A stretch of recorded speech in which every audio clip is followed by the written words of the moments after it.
ఒక వ్యక్తితో మీ సంబంధం ముగిసింది అని తెలిపేటటువంటి ఒక 5 సిగ్నల్స్ చెప్తాను. మీ చుట్టూ ఉన్న వాళ్ళలో ఇలాంటి లక్షణాలు కనిపిస్తాయేమో చెక్ చేసుకోండి.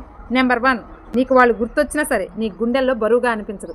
వాళ్ళ గురించి నేను బాధపడాల్సిన అవసరం లేదు అని నీ మైండ్ బిల్డ్ అవుతుంది. ఇక నెంబర్ 2, అటాచ్మెంట్ తగ్గిపోతుంది. అంటే వాళ్ళ మీద ప్రేమ తగ్గిపోతుంది. అలా అని వాళ్ళ మీద కోపం ఉండదు, ద్వేషం ఉండదు, ఏదీ ఉండదు. ఒకళ్ళ మీద మనకు కోపం వస్తుంది అంటే వాళ్ళ మీద మనకి ప్రేమ తగ్గనట్లే.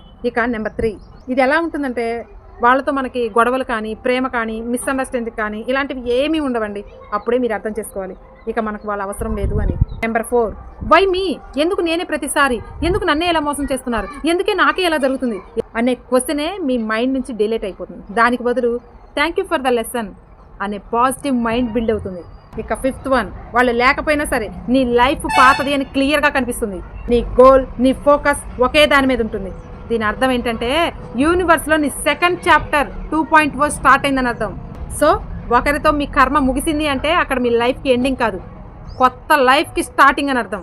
మీ ఫ్రీడమ్ మీకు వచ్చిందనే ధైర్యం. కాబట్టి ఆల్ ది బెస్ట్.